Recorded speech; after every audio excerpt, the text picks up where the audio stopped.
எல்லாருக்கும் ஸ்தோத்திரம். என்னுடைய புத்தாண்டு வாழ்த்துக்களையும் உங்களுக்கு நான் தெரிவித்துக் கொள்கிறேன்.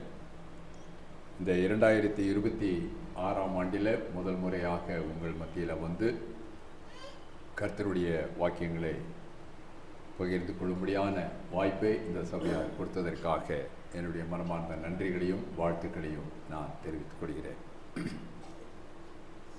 கர்த்தர் நம்ம எல்லாருக்கும் ஆயுசு நாட்களை கூட்டி கொடுத்து இந்த வருடத்தினுடைய புதிய நாட்களை நாம் காணும்படியாக, அதிலும் ஒரு மாதத்தை முடித்து 2வது மாதத்திற்குள்ளாக அதிலும் 15 நாட்கள் நாம் முடிக்கும்படியாக கர்த்தர் நமக்கு கிருபை செய்திருக்கிறார். ஆக நாம் கடத்திவிட்ட ஒவ்வொரு நாட்களையும் நாம் மறுபடியுமாக சிந்தித்து பார்ப்போம் என்றால், நம்முடைய பலத்தினாலேயோ, நம்முடைய முயற்சியினாலேயோ, நம்முடைய ஞானத்தினாலேயோ, நம்முடைய அறிவினாலேயோ, நம்முடைய தகுதியினாலேயோ அந்த நாட்களை நாம் கடத்தி வரவில்லை. கர்த்தர் நம்மோடு இருந்ததினாலே நாம் இந்த நாட்களை நாம் கடத்தி வந்திருக்கின்றோம். அந்த நம்பிக்கை உங்களுக்குள்ளாக இருக்கும் என்று சொல்லி நான் நம்புகிறேன். ஏனென்றால் ஒவ்வொரு நிமிடங்களும் அது கர்த்தரிடத்திலிருந்து பெற்ற நிமிடங்கள். என்ன நிமிடத்தில் என்ன நடக்கிறது என்பதை அறியாதவர்களாக நாம் இந்த பூமியில் வாழ்ந்து கொண்டிருக்கிறோம். எந்த நேரத்தில், எந்த இடத்துல, எந்த சூழ்நிலையில் நமக்கு என்ன நடக்கப் போகிறது தெரியாது. எல்லாமே மறைப்பொருளாக இருக்கிறது. ஆக அப்படிப்பட்ட சூழ்நிலையிலும் கர்த்தர் இந்த பூமியில் உங்களையும் என்னையும் பாதுகாப்பாக வைத்து இந்த புதிய ஆண்டிற்குள்ளாக, புதிய நாட்களுக்குள்ளாக வழிநடத்தி இந்த கர்த்தருடைய நாளிலும் அவருடைய சமூகத்தில் வந்து அவரை ஆராதிப்பதற்கு இந்த வாய்ப்பை கொடுத்ததற்காக முதலாவதாக பரலோகத்தின் தேவனை நான் ஸ்தோத்தரிக்கிறேன். இப்பொழுது நாம் கர்த்தருடைய செய்திக்குள்ளாக நாம் கடந்து செல்வோம். ஒவ்வொரு வாரத்தின் முதல் நாளிலும் கர்த்தருடைய சமூகத்தில் நாம் வரும்போது கர்த்தருடைய வார்த்தைகளை தியானித்து, அந்த வார்த்தைகள் நமக்கு ஆத்துமாவிற்கு உணவாய் இருக்கின்றபடினாலே அந்த சத்திய வசனங்களை கொண்டு நம்முடைய ஆத்துமாவை நாம் பலப்படுத்திக் கொள்ள வேண்டியது அவசியமாயிருக்கிறது. பிலிப்பிற்கு எழுதின நிருபம் 2ஆம் அதிகாரம் 1 - 12 வசனங்களை நாம் வாசிக்க கேட்டோம். இந்த 12 வசனங்களிலே அப்போஸ்தலனாகிய பவுலானவர் சொல்லுகிற ஒரு காரியத்தை நாம் பார்க்கும்போது, அவர் இயேசு கிறிஸ்துவோடு சில விஷயங்களை ஒப்பிட்டு அதற்கு பின்னதாக நாமும் எப்படி இருக்க வேண்டும் என்ற அந்த காரியத்தை நமக்கு அங்கே போதிக்கிறார். 1வது வசனத்தையும் 2வது வசனத்தையும் ஒரு வாசியுங்கள். ஆதலால் கிறிஸ்துவுக்குள் யாதொரு ஆறுதலும், அன்பினாலே யாதொரு தேர்தலும், ஆவியின் யாதொரு ஐக்கியமும், யாதொரு உருக்கமான பட்டுவமும் இரக்கங்களும் உண்டானால், நீங்கள் ஏக சிந்தையும் ஏக அன்புள்ளவர்களுமாய் இருந்து இசைந்த ஆத்துமாக்களாய் ஒன்றையே சிந்தித்து என் சந்தோஷத்தை நிறைவாக்குங்கள். இந்த இடத்துல அப்போஸ்தலனாகிய பவுல் ஆரம்பிக்கும் போது என்ன சொல்றார்? ஆதலால் கிறிஸ்துவுக்குள் அப்படின்னு சொல்றார். கிறிஸ்துவுக்குள் நீங்க செய்கிற விஷயங்கள் எல்லாமே கிறிஸ்துவுக்கு வெளிப்புறத்தில் இருக்கிற காரியமாக அல்லது கிறிஸ்துவுக்கு அப்பாற்பட்ட ஒரு விஷயமாக நீங்கள் செய்யாதபடிக்கு, நீங்கள் செய்கிற ஒவ்வொரு காரியங்களும் யாருக்குள்ள இருக்கணும்? கிறிஸ்துவுக்குள். அப்ப கிறிஸ்துவுக்குள் இருக்கணும்னா, கிறிஸ்து விரும்புகிற, கிறிஸ்து எதிர்பார்க்கிற, கிறிஸ்து பிரமாணமாக நாம் கொடுத்திருக்கிற அந்த காரியத்தோடு இணைந்து நாம் செய்கிற காரியம் என்னவென்று சொல்லி பார்க்கும்போது அவர் சொல்றார் பாருங்க. முதலாவதாக யாதொரு ஆறுதலும், அன்பிலே யாதொரு தேர்தலும், ஆவியின் யாதொரு ஐக்கியமும், யாதொரு உருக்கமும் பட்சமும் இரக்கங்களும் உண்டானால். இந்த அன்பு, இரக்கம், இப்படிப்பட்ட ஆறுதல், தேர்தல் இவைகள் எல்லாமே கிறிஸ்துவுக்குள் உங்களுக்கு உண்டானால் நீங்கள் செய்ய வேண்டிய காரியம் என்ன? ஒருவரோடு ஒருவர் இசைவாயிருந்து, ஒருவரோடு ஒருவர் அன்பிலே நிலைத்திருந்து, ஒருவரோடு ஒருவர் எல்லா காரியத்திலும் கிறிஸ்து விரும்புகிற தன்மையோடு கூட அந்த சகோதரத்துவத்தில் நீங்கள் இருந்து கிறிஸ்துவனுடைய பிரமாணத்தை நிறைவேற்ற வேண்டும் என்று சொல்கிறார். அதை அடுத்து அப்படியே சொல்லிட்டு வரும்போது சொல்றாரு 5வது வசனத்தில், கிறிஸ்து இயேசுவில் இருந்த சிந்தையே உங்களிலும் இருக்க கடவுது என்று சொல்றார். அப்போ ஒரு கிறிஸ்தவன் அப்படின்னு சொல்லும் போதே கிறிஸ்துவை தரித்து கொண்டவன், கிறிஸ்துவை உடையவன்.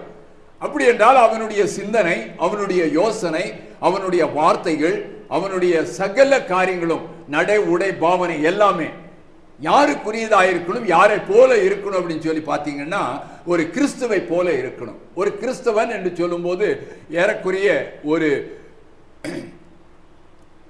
ஏதோ ஒரு காரியத்தை கொடுத்து ஒரு ஜெராக்ஸ் எடுத்து கொடுங்க அப்படின்னு சொன்னா அவர் அந்த மிஷினுக்குள்ள விட்டு ஜெராக்ஸ் எடுக்கும்போது என்ன வருவதில்ல, நாம் எதை கொடுத்தோமோ அதுதான் அங்கே அப்படியே வரும்.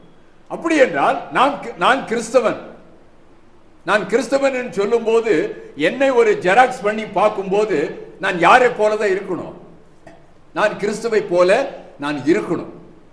அந்த குணங்கள், அந்த சிந்தனைகள், அப்படிப்பட்ட யோசனைகள் எனக்குள் இருக்கணும்ன்றதுதான் அப்போஸ்தலனாகிய பவுல் இங்க சொல்றார்.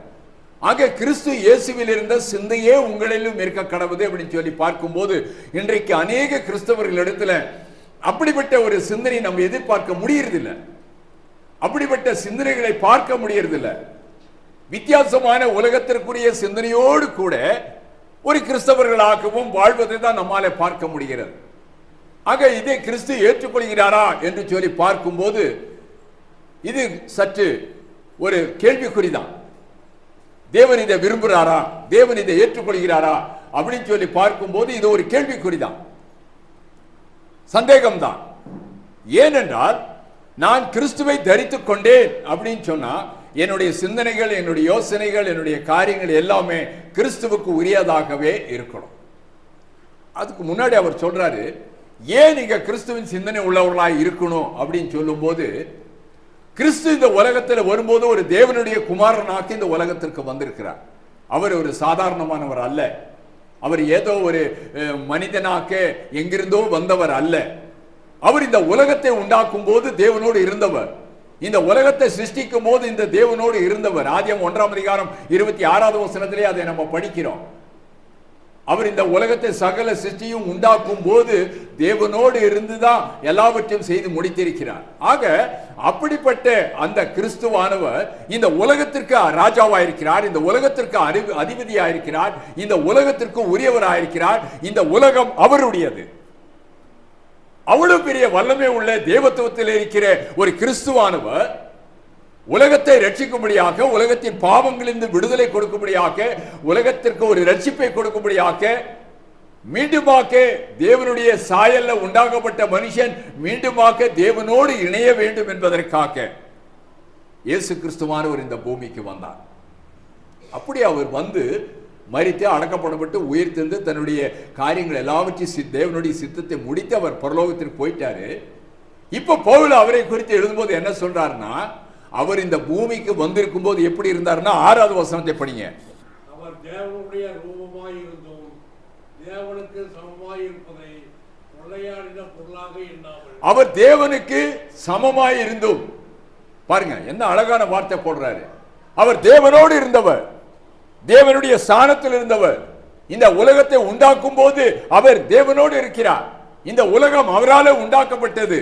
அப்படிப்பட்ட கிறிஸ்துவானவர் தேவனுடைய சமூகத்தில் இருந்து அங்கே வரும்போது என்ன சொல்றார் பாருங்க 6வது வசனத்திலே, அவர் தேவனுடைய ரூபமாயிருந்தும் தேவனுக்கு சமமாயிருப்பதை கொள்ளையாடின பொருளாக எண்ணாமல், அவர் தேவனுக்கு சமமா இருக்கிறாரு, அதை ஒரு கொள்ளையாடின பொருளாக்க. அப்படின்னா நான் தேவனுக்கு சமமா இருக்கிறேன், நான் உலகத்திற்கு போய் எதுக்கு இந்த மக்களை எல்லாம் ரட்சிக்கிறதுக்கு நான் சாகணும், எதற்காக இந்த பாடுபடணும், எதற்காக நான் இந்த பிரயாசப்படணும், நானும் அவரை போலவே நான் இருக்கலாமே என்று கிறிஸ்து எங்கேயாவது நினைச்சாரா? இந்த உலகம் என்னால உண்டாக்கப்பட்டது, இந்த உலகத்தில் இந்த மக்கள் செய்கிற பாவத்திற்காக நான் இவ்வளவு பாடுகளை அனுபவிக்க வேண்டுமா? நான் என்னுடைய பாடுகளை இந்த ஜனங்கள் மத்தியில் அனுபவிக்க வேண்டுமா? எதற்காக நான் செய்யணும் என்று ஒரு கொள்ளையாடின பொருளாக்க எண்ணாமல் அவர் என்ன செய்யறார் பாருங்க. தம்மை தாமே வெறுமையாக்கி அடிமையின் ரூபம் எடுத்து மனுஷர் சாயலானார். தம்மை தாமே வெறுமையாக்கி, தம்மை வெறுமையாக்குறார். வெறுமைன்னு என்னது? எம்டி, ஒண்ணுமே இல்லை. நம்ம யாராவது நம்மளை வெறுமையாக்கி இருக்கிறோமா? வெறுமையாக்கி ஒரு சன்னியாசியை போல நீங்க வாழ வேண்டாம். அதுக்காக தெருவில் வந்து ஒரு சன்னியாசியை போல ஒண்ணுமே வேண்டாம்னு சொல்லிட்டு வாழன்னு கர்த்தர் சொல்றாரா? இல்ல. எல்லா விதமான ஆசீர்வாதத்தோடு நீங்க வாழுங்க. உங்களுடைய இருதயத்தை இந்த உலகத்தினுடைய ஆஸ்திகள், இந்த உலகத்தினுடைய சிந்தனைகள் எல்லாவற்றிலிருந்தும் வெறுமையாக்கணும். இந்த உலகத்தின் சிந்தனையிலிருந்து நம்மை வெறுமையாக்கணும். வெறுமையாக்கி அந்த வெறுமையான இடத்துல யாரை ஃபில் பண்ணணும் அப்படின்னு சொல்லி பார்க்கும்போது கிறிஸ்துவை ஃபில் பண்ணணும். அப்பதான் அந்த கிறிஸ்துவுக்குரிய சிந்தனை நமக்குள்ள வரும். நம்முடைய யோசனையிலே, நம்முடைய சிந்தனையிலே உலகத்தை நிறைத்து வைத்திருப்போமானால் கிறிஸ்து எங்க வந்து அங்க நிறைக்க முடியும்? ஒரு பாட்டில் ஏற்கனவே தண்ணி எடுத்து வந்து ஃபில் பண்ணி வச்சாச்சு, அது ஃபுல்லா தண்ணி இருக்கு. இப்ப அது கூட வேற ஏதாவது நான் நிரப்பணும்னா முடியுமா? சாத்தியம் இருக்கா? அந்த இருக்கிற தண்ணீர் வெளியேறினாதான் அடுத்தது அதற்குள்ளாக வேற எதையாவது நான் நிரப்ப முடியும். ஒன்னா தண்ணி நிரப்ப முடியும், இல்லாட்ட வேற ஏதாவது குளிர்பானங்களை ஏதோ ஒன்று நான் நிரப்ப முடியும். அப்போ உலகம் என்கிற அந்த விஷயங்கள் என்னுடைய இருதயத்துக்குள்ள இருக்கும்போது இப்பொழுது கிறிஸ்துவை எப்படி நான் ஃபில் பண்ண முடியும்? ரெண்டும் ஒன்றுக்கொன்று ஒட்டாதது. அப்போ என்ன ஆகணும்னா, கிறிஸ்துவினுடைய அந்த உலகத்தினுடைய காரியங்கள் எல்லாவற்றையும் கிறிஸ்து வெறுமையாக்கினதை போல நான் என்னை வெறுமையாக்கணும், என்னை எம்டி பண்ணும். இந்த உலகத்தின் ஆசைகள், இந்த உலகத்தின் காரியங்கள் எதுவுமே இல்லாம என்னை வெறுமையாக்கி அடுத்தது என்ன சொல்றாரு? அடிமையின் ரூபம் எடுத்து. ஏங்க, ஒரு உலகத்தை உண்டாக்கினவர், இந்த உலகத்திற்கு அதிபதி, இந்த உலகம் அவருடையது. இந்த உலகம் எப்படி உண்டாக்கப்பட்டது, எப்படி இருக்கிறது என்று இந்த உலகத்தை குறித்து நமக்கு ஞானம் எட்டாது. அவ்வளவு பெரிய உலகத்தை அவர் உண்டாக்கி இருக்கிறார். இந்த உலகம் அவருடையது. இந்த உலகத்திற்கு அவர் வந்து தன்னை வெறுமையாக்கி, பாருங்க கிறிஸ்துவனுடைய நிலைமை எப்படின்றது பாருங்க. வெறுமையாக்கி அடிமையின் ரூபம் எடுத்து, ஒரு அடிமையை போல. அடிமை என்று சொன்னால் அவனுக்கு எந்த விதமான உரிமையே கிடையாது. ஒரு எஜமான இடத்துல ஒரு அடிமை இருக்கிறான் என்றால் அவனுக்கு எந்த விதமான உரிமை கிடையாது. அவன் என்ன சொல்கிறானோ அதை தான் செஞ்சாகணும். அப்படிப்பட்ட ஒரு நிலைமையை இந்த பூமியில் அவர் எடுத்தார். அவர் சகல அதிகாரம் உடையவராக இருந்தும் கூட உலகத்தின் மக்களை ரட்சிக்கும்படியாக அவர் மரண நேரத்தில் அங்க வந்து விசாரிப்புக்கு அங்க வந்து நிற்கும் போது, விசாரிப்புக்காரர்கள் எல்லாம் விசாரிக்கும் போது பல வகையான விசாரணை அந்த இரவிலே நடக்கிறது. ஏரோது ராஜாவுக்கு முன்பதாக, அதிபதி அந்த பிலிப்புக்கு முன்பதாக, இன்னுமாக்க ஏரோது ராஜாவுக்கு முன்பதாக, சேனாதிபதிகளுக்கு முன்பதாக, ராணுவ அதிகாரிகளுக்கு முன்பதாக அங்கே அவருக்கு விசாரணை நடைபெறுகிறது. இத்தனை விசாரணையிலும் எந்த ஒரு இடத்திலேயாவது அவர்கள் கேட்ட கேள்விக்கு அவர் எதிர் பதில், யாரை பார்த்து நீ கேள்வி கேட்கிற? இந்த உலகம் என்னுடையது, நான் உண்டாக்கி இருக்கிறேன், என்னை பார்த்து நீ இந்த கேள்வி கேட்கிறியான்னு சொல்லி இயேசு கிறிஸ்து எங்கேயாவது ஒரு இடத்துல ஒரு மிரட்டல் துணியோடு இன்றைக்கு ஒரு கேள்வி கேட்டிருக்கிறாராங்க. தம்மை தாமே வெறுமையாக்கி அடிமையின் ரூபம் எடுத்து. ஏனென்றால் அடிமை என்பவன் ஒரு எஜமானுக்கு முன்னாடி எந்த ஒரு வார்த்தையை பேச மாட்டான், கையை கட்டி கூறி குறுகி நின்றுப்பான். என்ன கேட்டாலுமே அவன் இடத்துல பதில் வராது, அவ்வளவு பயந்து நின்றுப்பான். இயேசு கிறிஸ்து பயந்தவர் அல்ல, பயப்படும்படியாக அதை செய்யவில்லை. நான் பேசிட்டேனாக்க இந்த மக்களுக்கு ரட்சிப்பு வராது, நான் பேசிட்டேனாக்க அந்த மரணம் எனக்கு நடைபெறாது, இந்த மக்களுக்கு ரட்சிப்பு வராது, இந்த உலகத்தில் ரட்சிப்பு வராது. அதற்காக அவர் அடிமையின் ரூபம் எடுத்து அடுத்தது என்ன பண்றார்? படிங்க. மனுஷர் சாயலானார்.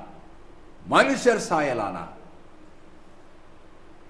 மனுஷர் சாயலாக உண்டாக்கப்பட்டார். பிரதர் வாங்க, முன்னாடி இடம் இருக்கு, வாங்க.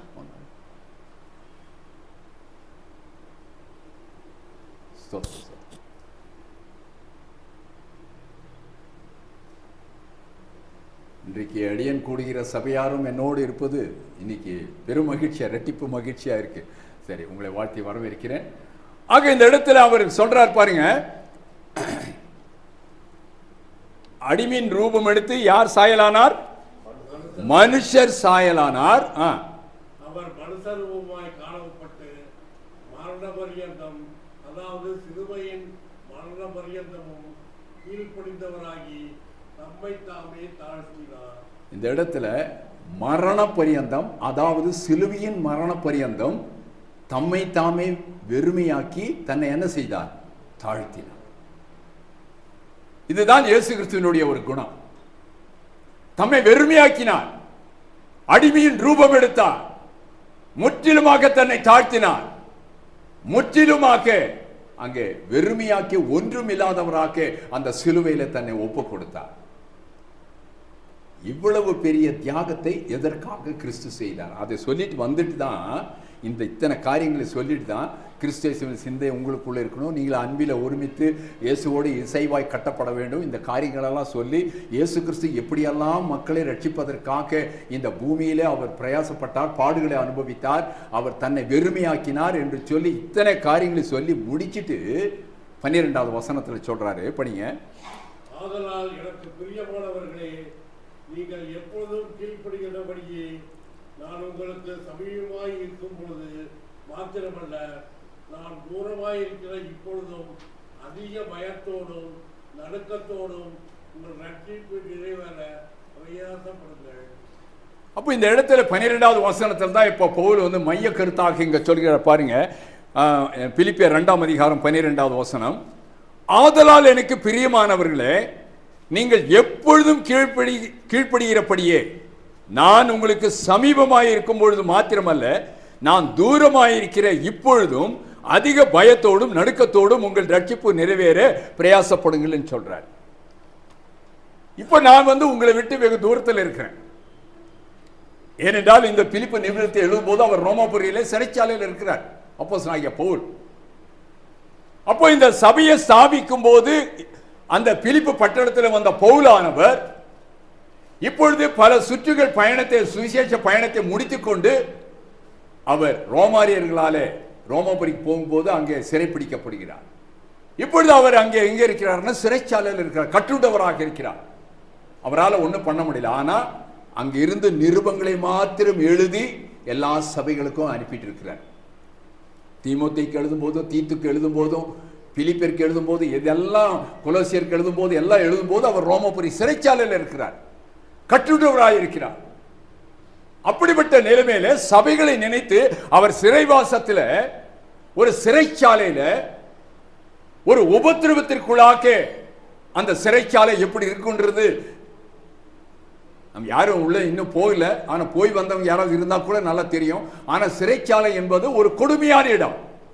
அங்கே நாம் விரும்பினபடி எதுவுமே செய்ய முடியாது, நாம் நினைத்தபடி எதுவும் கிடைக்காது. அங்கே ஒரு சித்திரவதை அனுபவிக்கக்கூடிய இடம்தான் அந்த சிறைச்சாலை. அந்த சிறைச்சாலையில இருந்தும் கூட அவர் தன்னை குறித்து யோசிக்காமல், தன்னை குறித்து அவர் எதையும் நினைக்காமல், நான் அடுத்தது என்ன செய்வேன், இந்த சிறைச்சாலையில் இருந்து வெளியில வருவதற்கு நான் என்ன செய்ய வேண்டும் என்ற அந்த காரியத்தில் அவர் பிரயாசப்படாமல் அவர் என்ன செய்கிறார், அந்த சிறைச்சாலையில் இருந்து கொண்டு ஒவ்வொரு சபைகளுக்கும் அவர் நிருபத்தை எழுதுகிறார். எவ்வளவு பெரிய ஒரு மேலான சிந்தனை! நம்மால முடியுமா?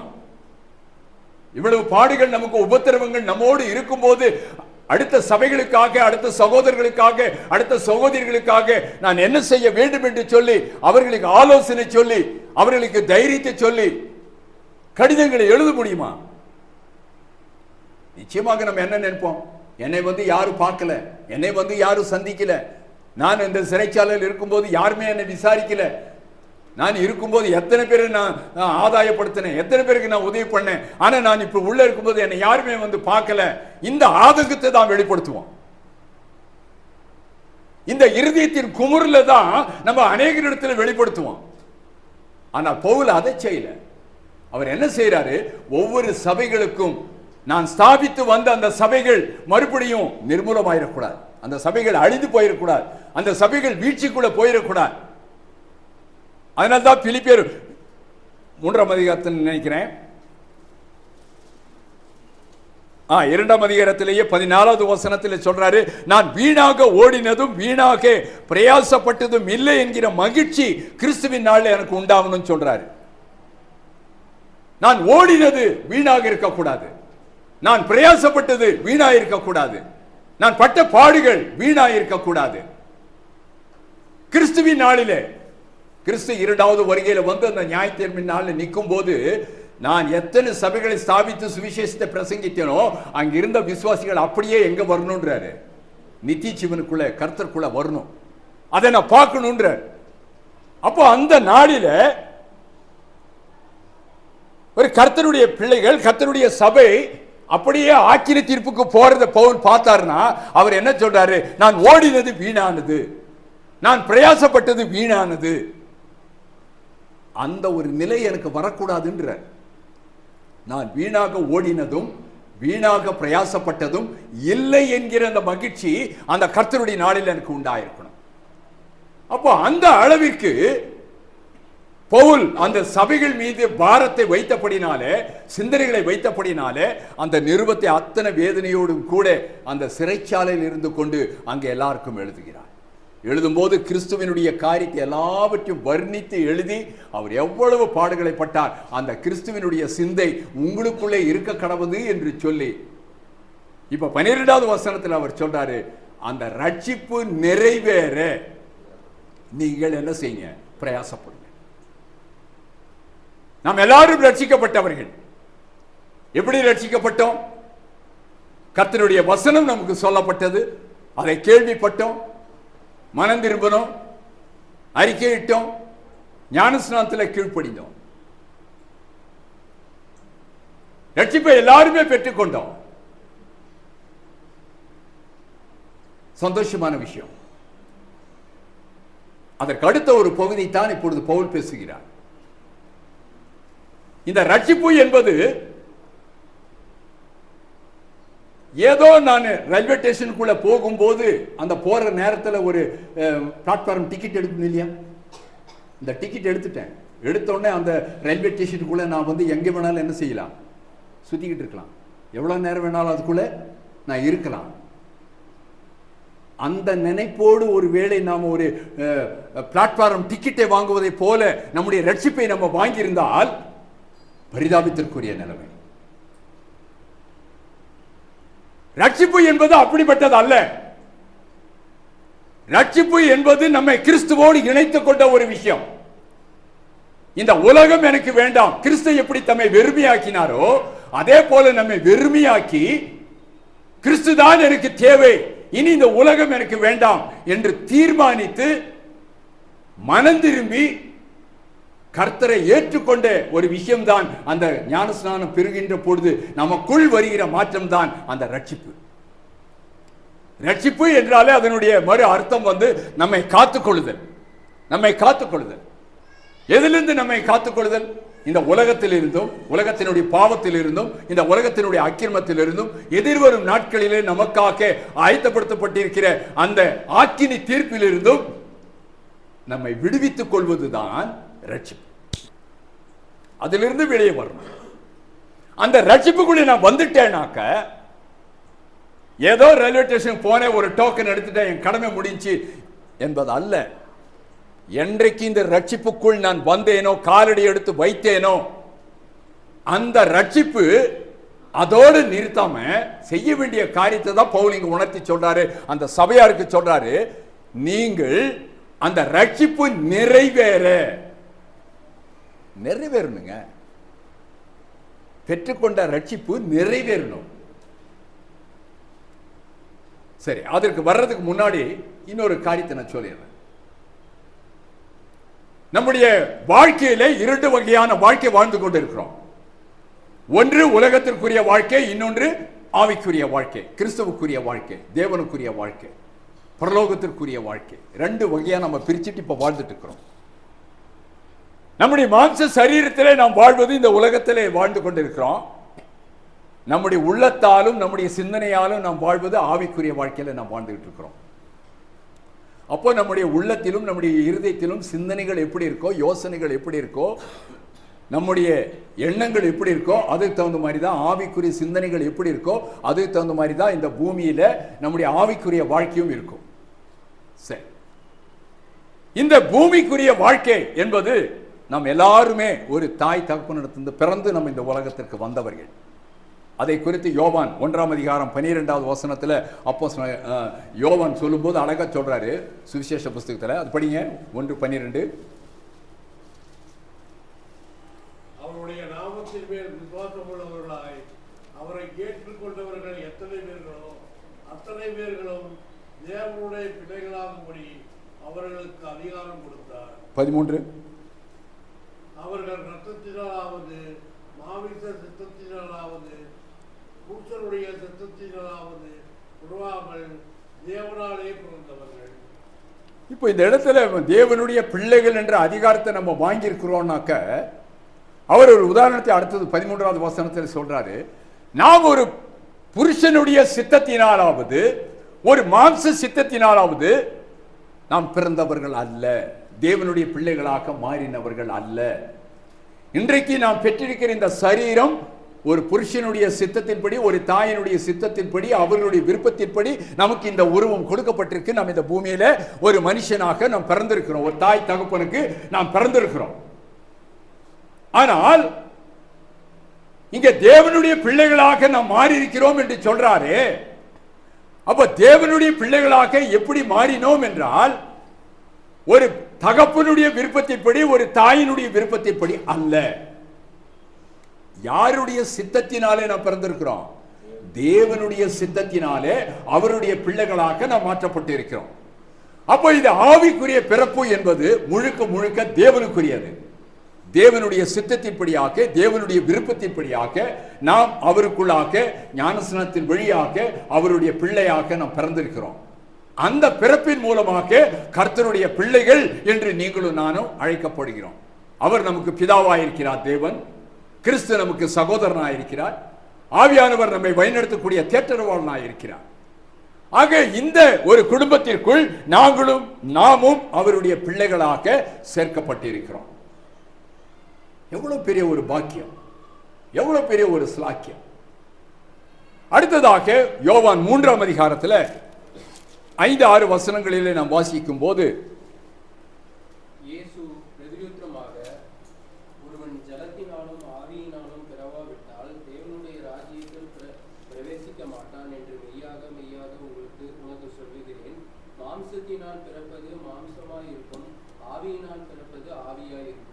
இந்த இடத்துல நிகிதமோ எனக்கூடிய ஒரு மனுஷனிடத்துல இயேசு கிறிஸ்து பேசிக்கொண்டிருக்கிறான். ஒரு ராஜாமத்தில் வருகிறான், இயேசு கிறிஸ்துவை சந்திக்கிறான். நல்லா போதகரே என்று சொல்லி அவரிடத்தில் சில விஷயங்களை பேசுகிறான். தேவன் உம்மோடு இராவிட்டால் இப்படிப்பட்ட அற்புதங்களை எல்லாம் செய்ய முடியும் சொல்லி அவர் குறித்து சில காரியங்கள் எல்லாம் சொல்றாரு.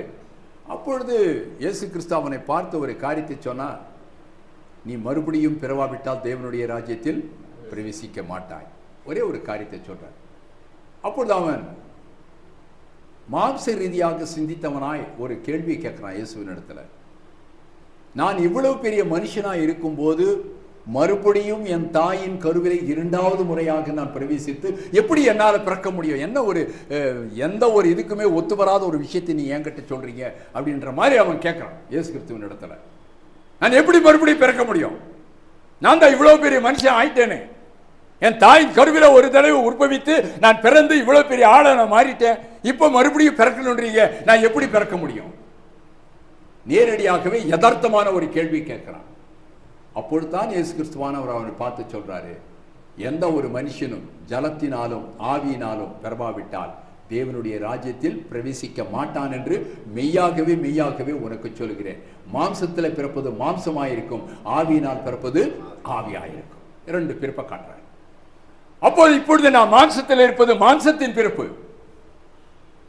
இது ஒவ்வொரு ஆண்டும் கடந்து போகும்போது ஒரு வயதை புது வயதை கண்டு நாம் கடந்து போய்கொண்டே இருக்கிறோம். இது மாம்சத்தின் பிறப்பு.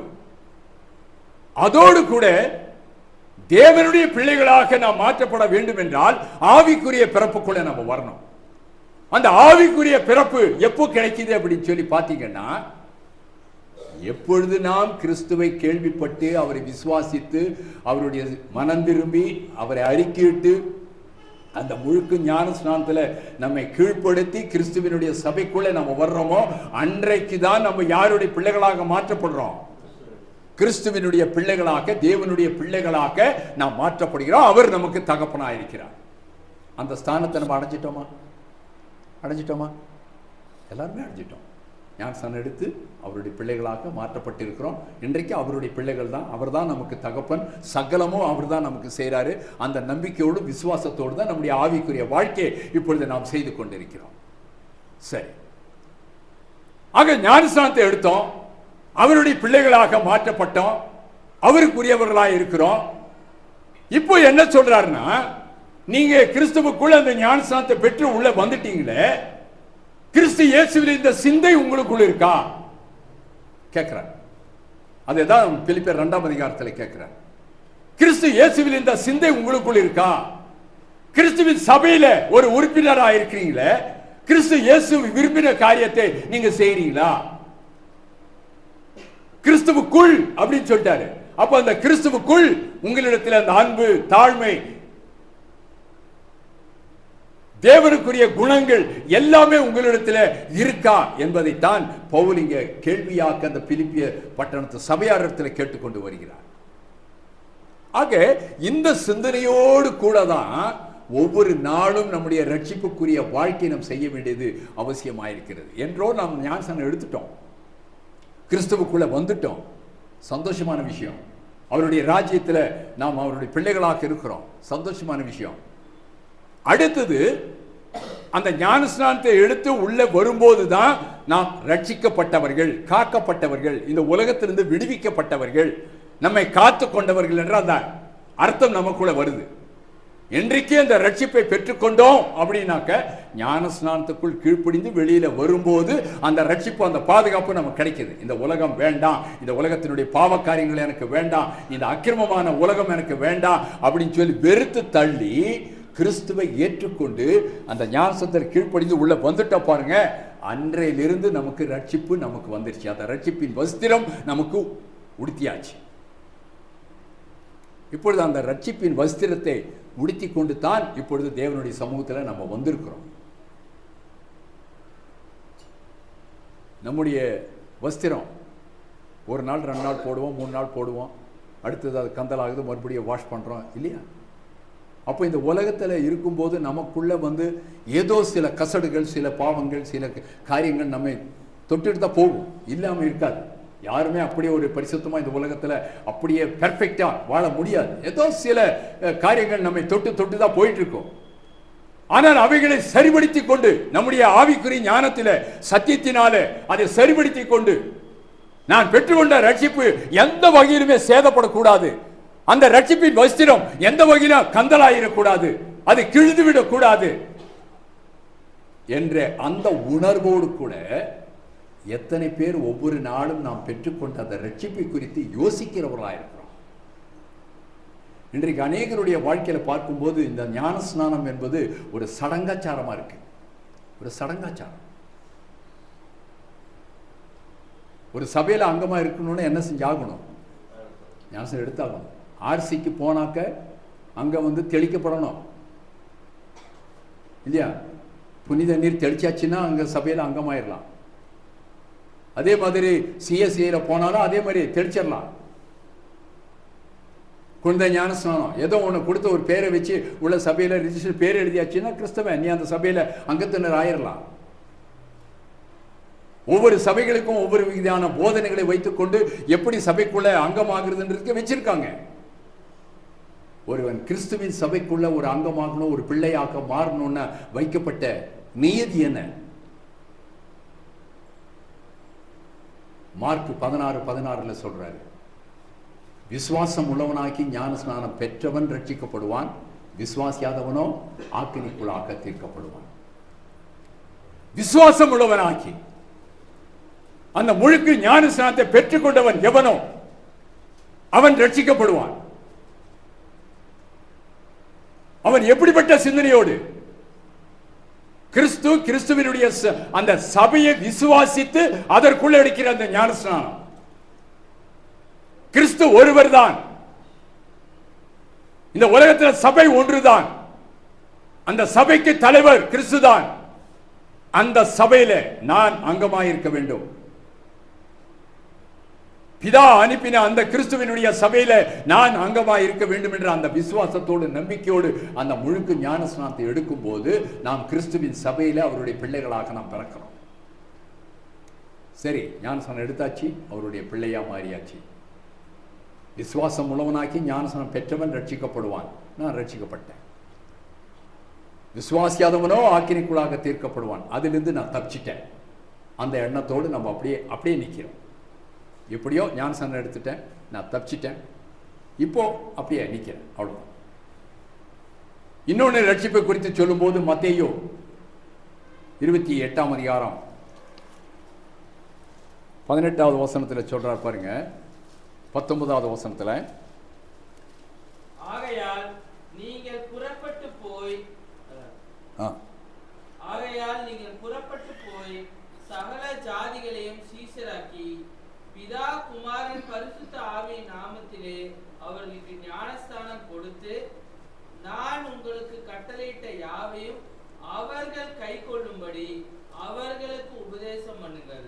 இது சீஷர்களிடத்தில் கிறிஸ்துவானவர் மரிப்பதற்கு முன்பாக கடைசியாக சொன்ன அந்த அறிவுரைகள். நீங்க செய்ய வேண்டிய காரியம் என்ன என்ற காரியத்தை சொல்றார். இந்த இடத்துல சொல்லும் போது அவர் என்ன சொல்றாரு? நீங்க போங்க, உலகம் எங்கும் போங்க, சர்வ சிருஷ்டிக்கும் எல்லாருக்கும். ஒரு காலத்தில் தேவனுடைய ஜனங்கள் என்று ஆபிரகாமினுடைய சந்ததி இஸ்ரவேலர்கள் மட்டும் இருந்தாங்க. இப்பொழுது அந்த பிரமாணம் மாற்றப்படுகிறது. உலகம் எங்கும் போங்க, எல்லா ஜாதிகளுக்கும், எல்லா மொழி பேசுகிறவர்களுக்கும், எல்லா தேசத்தில் இருக்கிறவர்களுக்கும் இந்த வசனத்தை நீங்க போய் சுவிசேஷத்தை நீங்க அறிவிங்க. அப்படி அறிவிக்கும் போது அதை ஏற்றுக்கொண்டு வருகிறவர்களுக்கு நீங்கள் பிதா குமாரன் பரிசுத்த ஆவி நாமத்தினாலே ஃபர்ஸ்ட் அவர்களை சீஷராக்குங்க. அப்புறம் பிதா குமாரன் பரிசுத்த ஆவி நாமத்தினாலே ஏற்றுக்கொண்டு வருகிறவர்கள், மனம் திரும்பி வருகிறவர்களுக்கு நீங்கள் ஞானஸ்நானம் கொடுத்து அதோட விட்டுறாதீங்க. இங்கதான் அழகா சொல்றார். அதோட அப்படியே நிறுத்திடாதீங்க. ஞானஸ்நானம் எடுத்தாச்சு, தேவனுடைய பிள்ளையா மாறியாச்சு, கர்த்தருடைய சபையில வந்தாச்சு, அதோட நிறுத்திடாதீங்க. அடுத்து சொல்றாரு, நான் உங்களுக்கு கட்டளையிட்ட யாவையும் அவர்கள் கைக்கொள்ளும்படி அவர்களுக்கு உபதேசம் பண்ணுங்க. நான் உங்களுக்கு கட்டளையிட்ட யாவையும், இயேசு கிறிஸ்து என்னென்ன கட்டளைகளை கொடுத்தாரோ, எப்படி அவருடைய ராஜ்யத்துக்குள்ள இருக்கணும்னு சொல்லி போதனை கொடுத்தாரோ, அந்த போதனைகள் எல்லாவற்றையும் மறுபடியும் அந்த ஜனங்கள் கைக்கொள்ளும்படி, அதில் நிலைத்திருக்கும்படி, அதில் வளரும்படி, அந்த ரட்சிப்பை பாதுகாத்துக் கொள்ளும்படி அவர்களுக்கு நீங்க உபதேசம் பண்ணிட்டே இருங்க. இன்றைக்கு கர்த்தருடைய நாளிலே ஒவ்வொரு வாரத்தின் முதல் நாளிலும் இங்கே நின்று ஒவ்வொருவரும் கர்த்தருடைய வசனத்தை பிரசங்கிக்கிறார்கள். எதற்காக? ஏதோ டைம் பாஸ் பண்ணிட்டு போறதுக்கா? ஏதோ ஒரு மணி நேரம் 45 நிமிஷம் ஒவ்வொரு சகோதரர்கள் பேசினா ஒவ்வொரு விதமா பேசுவாங்க, கேட்டு நல்லா இருக்குன்னு சொல்லிட்டு போயிடலாமே அப்படின்னு சொல்லி நேரத்தை கழிப்பதற்காகவா? தேவன் இந்த வாரத்தின் முதல் நாளை எதற்காக கொடுத்திருக்கிறார்? இந்த வாரத்தின் முதல் நாளிலே கர்த்தருடைய வார்த்தைகளை பிரசங்கிக்கக்கூடிய அந்த நிலைமை எதற்காக வைத்திருக்கிறார் சபையில? அவர்கள் தேவனுடைய பிள்ளைகளாய் உள்ளே வந்த சபையார் மறுபடியும் வளரணும், மறுபடியும் அதில் நிலைத்திருக்கணும். இன்னும் அவர்களுடைய சிந்தனையில உலகத்திற்குரிய காரியம் ஒட்டி கொண்டு இருக்குமே, ஆனால் அவைகளை புரிந்தெழுவதற்கு நீங்கள் அவர்களுக்கு உபதேசம் பண்ணுங்க. உபதேசம் பண்ணிட்டே இருங்க. எது தவறு, எது சரி, எது உண்மை, எது பொய் சொல்லுங்க. இந்த உபதேசத்தை கேட்டு அவர்கள் தங்களை கர்த்தருக்குள்ளாக நல்லதொரு பிள்ளைகளாக தங்களை வளர்த்துக் கொண்டு அந்த ரட்சிப்பை அவர்கள் காத்துக்கொள்ள வேண்டும் என்பதற்காக அந்த உபதேசத்தை பண்ணுங்கன்னு சொல்றாங்க. நாமும் ரட்சிக்கப்பட்டோம், நாமும் வாரத்தின் முதல் நாளில் சபைக்கு வர்றோம், நமக்கும் ஒவ்வொரு வாரத்தின் முதல் நாளிலும் கர்த்தருடைய வார்த்தைகள் சொல்லப்படுது.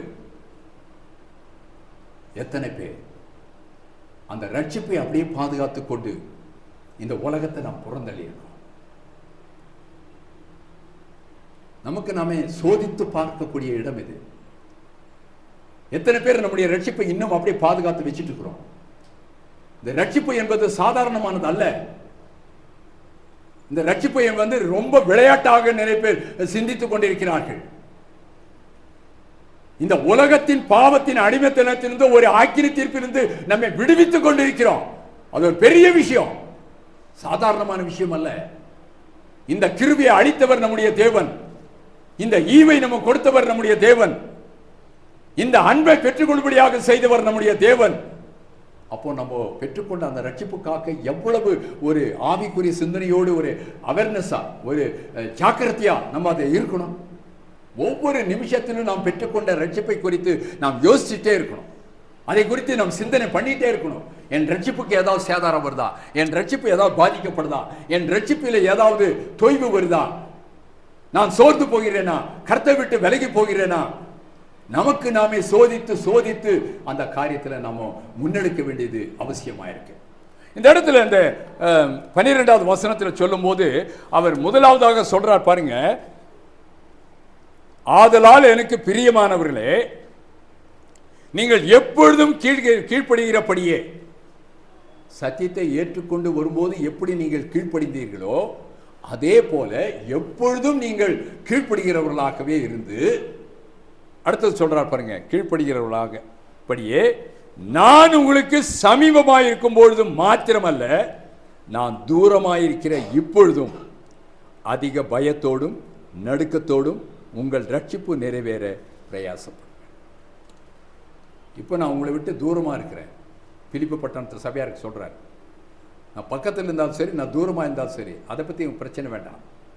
உங்களுக்கு கிடைக்கப்பெற்ற அந்த ரட்சிப்பு நிறைவேற நீங்கள் என்ன பண்ணுங்க, பிரயாசப்படுங்க. ஒன்று அந்த ரட்சிப்பு. அந்த ரட்சிப்பை நம்ம எல்லாருமே பெற்றுக்கொண்டோம். எல்லாரும் எப்படி எதற்காகன்றது சில காரியங்களை பார்த்தோம். இன்னும் பார்க்கணுன்னா நிறைய மணிக்கணக்காக பேசி போயிட்டே இருக்கலாம். நான் சுருக்கமாக சொல்லி முடிச்சிருக்கிறேன்.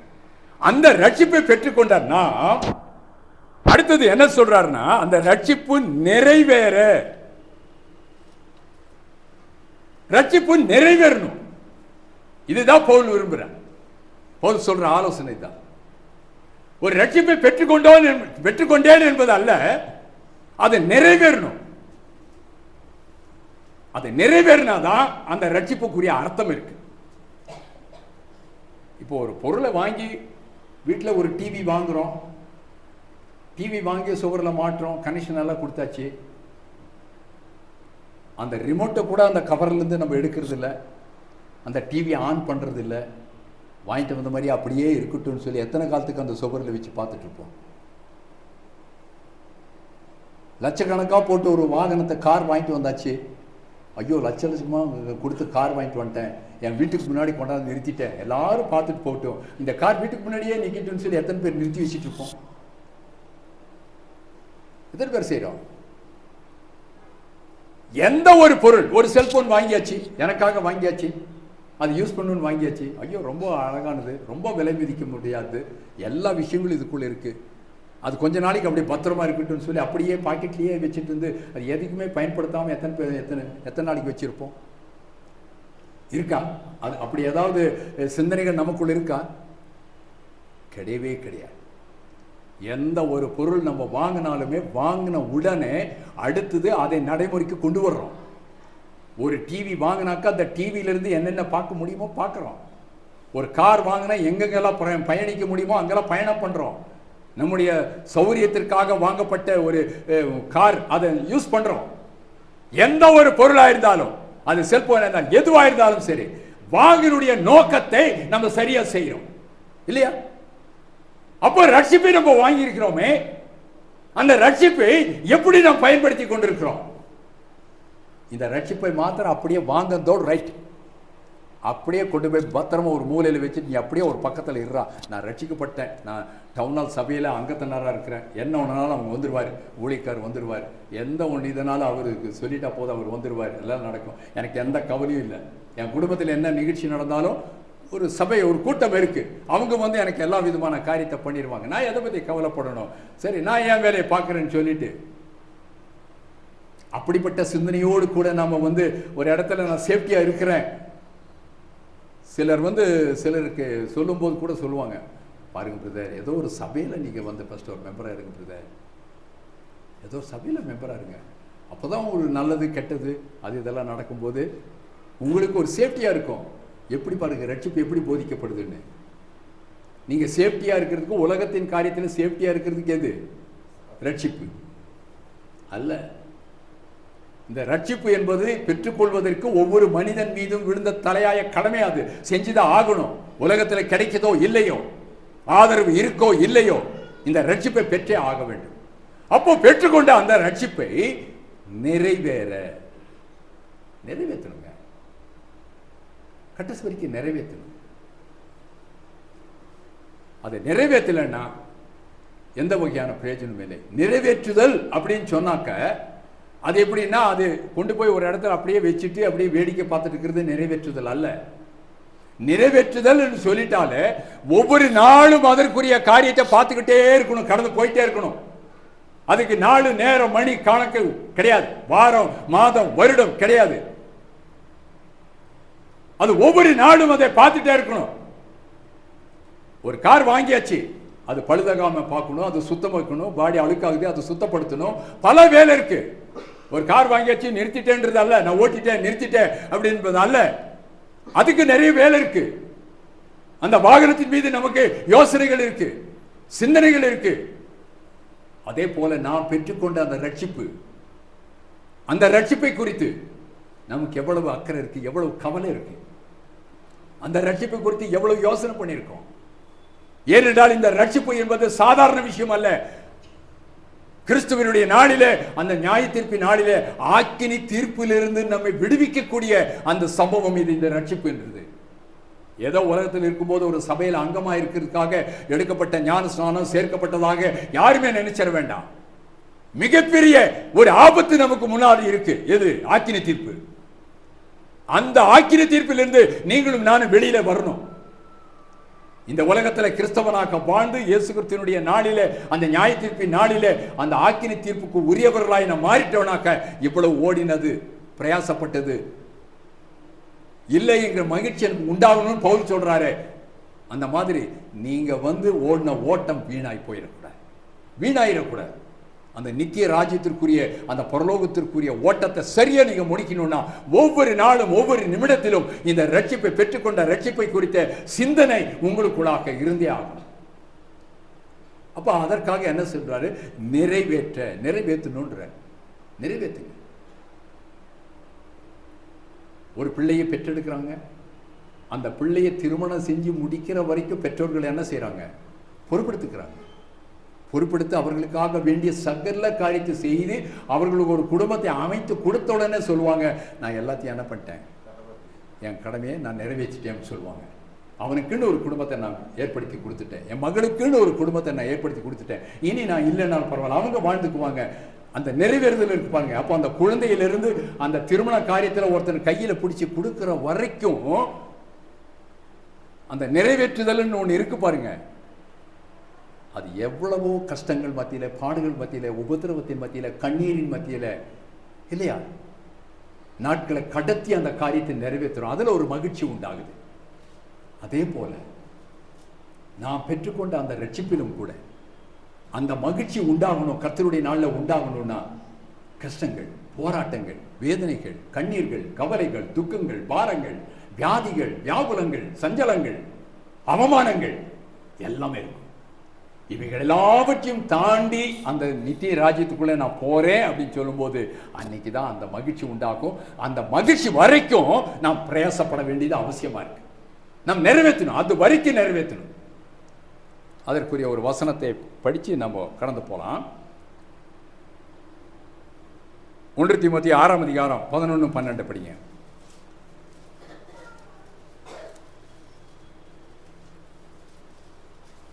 1 தீமோத்தேயு 6:11-12.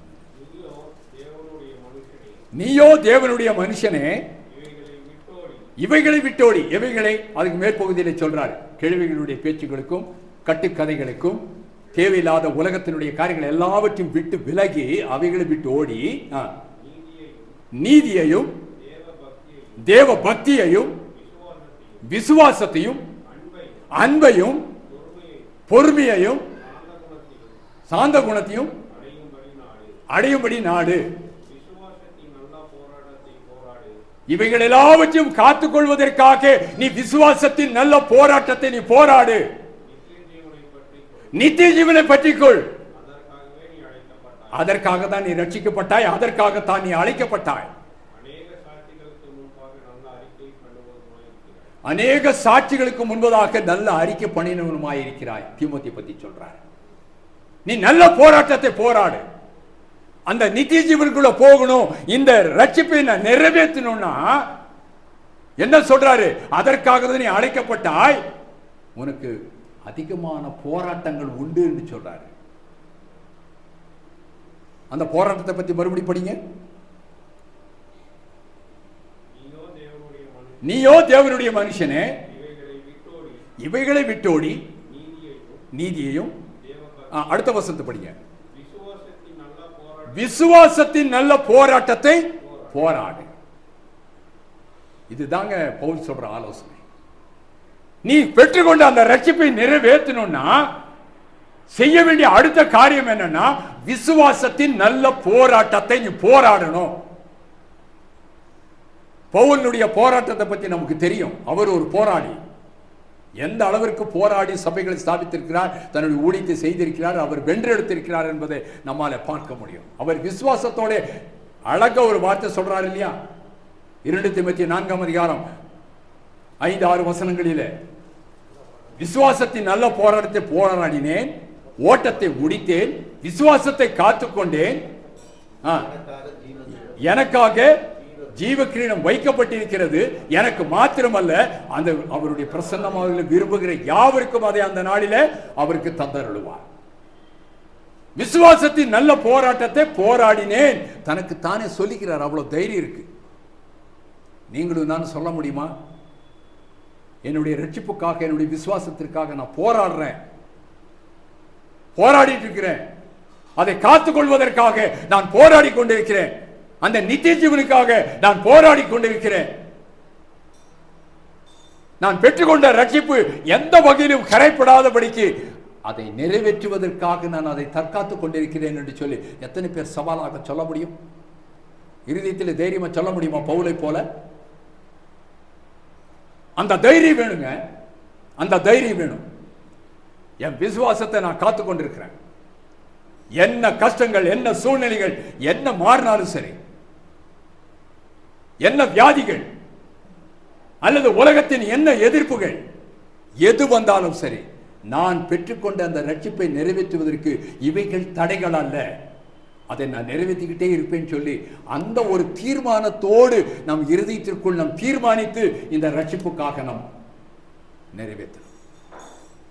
அந்த சிந்தனை இருந்தால் மாத்திரமே நம்மால அந்த ரட்சிப்பை நிறைவேற்ற முடியும். எபிரேயர் 2ஆம் அதிகாரம் 4வது வசனத்தை படிங்க.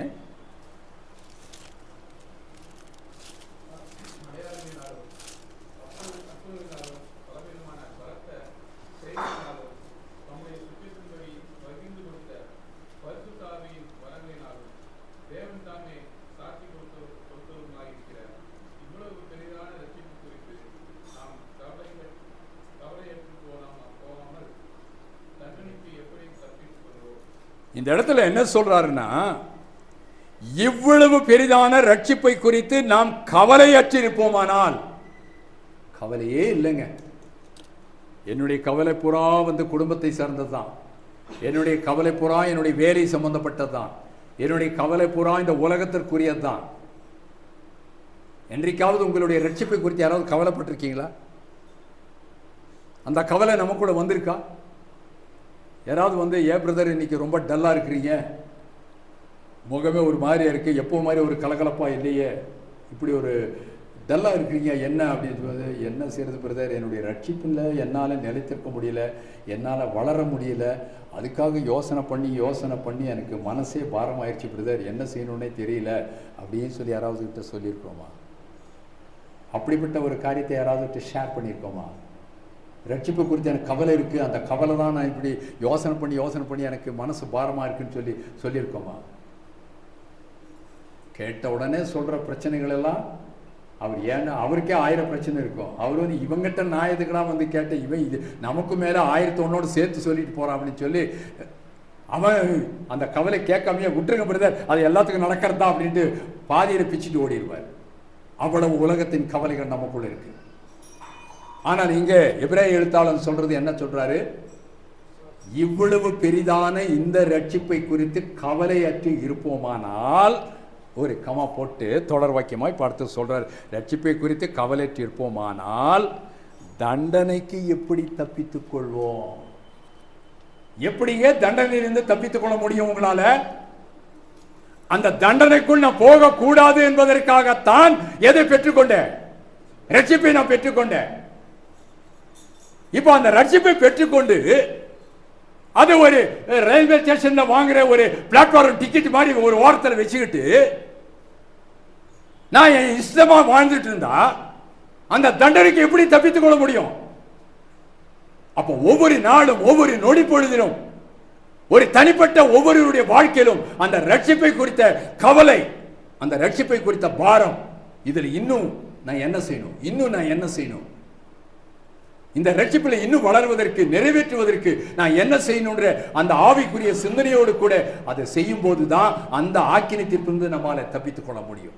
இந்த ரட்சிப்பு என்பது உங்களுக்கு சாதாரணமாக கிடைத்தது அல்ல, எனக்கும் சாதாரணமாக கிடைத்தது அல்ல. காரணங்களை சொல்றார் பாருங்க. அடையாளங்களினால், அற்புதங்களினால் எத்தனை அடையாளங்கள் செய்யப்பட்டது வேதாகமத்தில். இந்த ரட்சிப்பு நமக்கு இயேசு கிறிஸ்து கொடுப்பதற்கு முன்னாடி எத்தனை வானத்தின் அடையாளம், எத்தனை அடையாளங்கள் சொல்லப்பட்டது. பழைய ஏற்பாட்டில் கிறிஸ்து ஒருவர் வருகிறார் என்ற அடையாளம், எத்தனை அடையாளங்கள் வைக்கப்பட்டிருக்கிறது. இந்த ரட்சிப்பை கொடுப்பதற்காக ஒருவர் பூமிக்கு வரப்போகிறார் என்ற அடையாளம் எத்தனை வைக்கப்பட்டது. அவர் வந்த பின்பு எத்தனை அற்புதங்களை செய்து நான் தான் தேவனுடைய குமாரன் என்று சொல்லி அவர் நிரூபித்தார். அடுத்தது அடையாளங்களினாலும் அற்புதங்களினாலும் பலவித பலத்த செய்கைகளினாலும் தம்முடைய சித்தத்தின்படி பகிர்ந்து கொடுத்த பரிசுத்த ஆவியின் வரங்களினாலும், அப்போஸ்தலருடைய நாட்களில் பரிசுத்த ஆவியின் வரம் பிரித்து கொடுக்கப்பட்டதா இல்லையா? அந்த வரங்களினாலும் அடுத்ததாக தேவன் தாமே சாட்சி கொடுத்ததுமாயிருக்கிற, தேவன் சாட்சி கொடுத்திருக்கிறார். இந்த ரட்சிப்பை குறித்து யார் சாட்சி கொடுத்திருக்கா? தேவன் சாட்சி கொடுத்திருக்கிறாரு. என் குமாரன் கிறிஸ்துவை ஏற்றுக்கொண்டு எத்தனை பேர் வருகிறார்களோ அத்தனை பேர் என்னுடைய பிள்ளைகள் ஆவீர்கள். எத்தனை பேர் அந்த என்னுடைய குமாரனை ஏற்றுக்கொண்டு ரட்சிப்புக்குள்ள நீங்க வருகிறீர்களோ அத்தனை பேர் என் குமாரனுடைய சபையில பிள்ளைகளாயிருப்பீர்கள். உங்களுடைய பாவம் மன்னிக்கப்படும். நீங்கள் உலகத்திற்குரியவர்கள் அல்ல, நீங்கள் பரலோகத்திற்குரியவர்கள். இந்த சாட்சி சொன்னது யாரு? தேவன் நமக்கு சொல்லியிருக்கிறார். அப்படிப்பட்ட சாட்சிகளோடு நிரூபிக்கப்பட்ட இந்த ரட்சிப்பை பெற்றுக்கொண்டு ஞானசத்தில் கீழ்ப்படுத்தி எடுத்துட்டோம். அதை குறித்த கவலை நமக்கு இருக்கா? அதை சரிப்படுத்திக் கொண்டு இருக்கிறோமா? அந்த ரட்சிப்பில் நிலைத்திருக்கிறோமா? சபை கூடி வருதல் என்பது ஏதோ நமக்கு வாய்க்கும் போது வர்றதல்ல. சபை கூடி வருது ஒவ்வொரு வாரத்தின் முதல் நாளும் மஸ்ட் வந்துதான் ஆகணும், வராமல் இருக்கக்கூடாது. அப்படிப்பட்ட நிலைமையில நாம் தீர்மானத்தோடு நம்ம ரட்சிப்பை குறித்து நாம் யோசிக்க வேண்டியது அவசியமாயிருக்கு. ஆக அந்த ரட்சிப்பு நிறைவேறணும். அந்த நிறைவேறதுக்கு எது வரைக்கும் சொன்னா மரண பரியந்தம். மத்தேயுல அதான் சொல்றார் 16ஆவது வசனத்துல 28, 16, 17 அந்த வசனங்களில் சொல்றாரு. மரண பரியந்தம் அவர்கள் அதில் நிலைத்திருக்கணும். அப்போ என்றைக்கு ஞானஸ்நானம் எடுக்கிறோமோ அந்த வயதிலிருந்து நமக்கு என்றைக்கு மரணம் வருதோ அந்த மரணத்தின் நாட்கள் வரைக்கும் நம்ம அதில் என்ன செய்யணும்?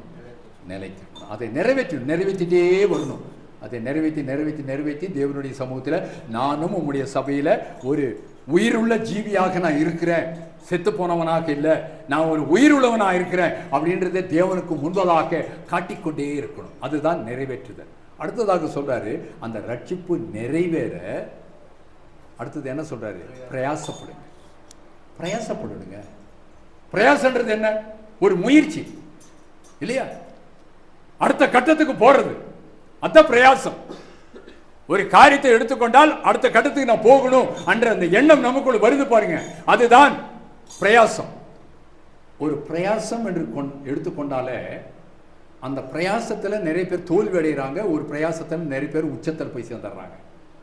இன்றைக்கு நிறைய பேர் தொழிலதிபர்களாக இருக்கிறாங்கன்னா அவங்களுடைய ஆரம்ப காலத்தில் நீங்கள் எப்படி இருந்தீங்கன்னு பார்த்தீங்கன்னா ரோட்டில் ஏதாவது வித்தவங்களாக இருப்பாங்க, பொருள் வித்தவங்களாக இருப்பாங்க, ஒன்றுக்கும் உதவாதவங்களாக இருப்பாங்க, சாதாரண பொருளை கொண்டு போய் வீடு வீடாக போட்டவங்களாக இருப்பாங்க.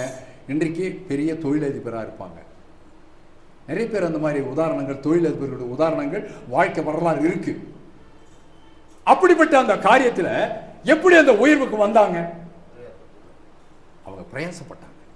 அப்ப பிரயாசப்படணும்னா முதலாவதாக அந்த பிரயாசத்தோடு கூட அந்த முயற்சி எடுக்கிற பாருங்க, அதுக்குள்ள என்ன இருக்கணும்னாக்க முதலாவதாக நான் செய்யற அந்த தொழில உயர்ந்து வரணுன்ற ஆசை எனக்குள்ள இருக்கணுமா இல்லையா? இருக்கணும். அப்பதான் அதுல முயற்சி எடுக்க முடியும். அதுக்குரிய எண்ணம் எனக்கு இருக்கணும்.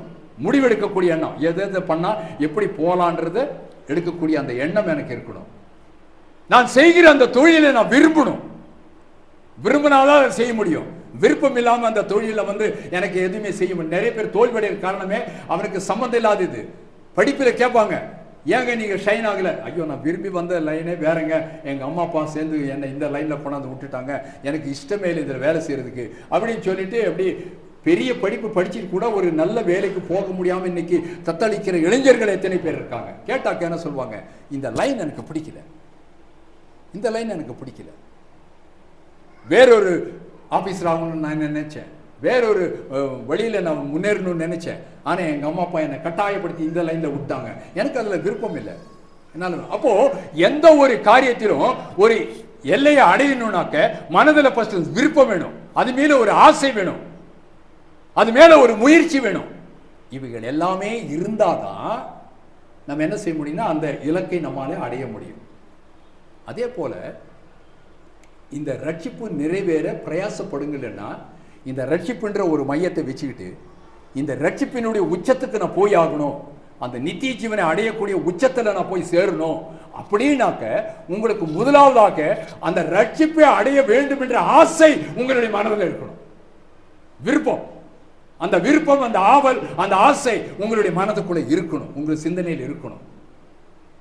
அடுத்ததாக அந்த ரட்சிப்பினுடைய உச்சத்தை அடைவதற்கு என்னென்ன காரியத்தை செய்ய வேண்டும் என்ற அந்த திட்டமிடுதல் இருக்கு பாருங்க, அதையும் திட்டமிடணும்.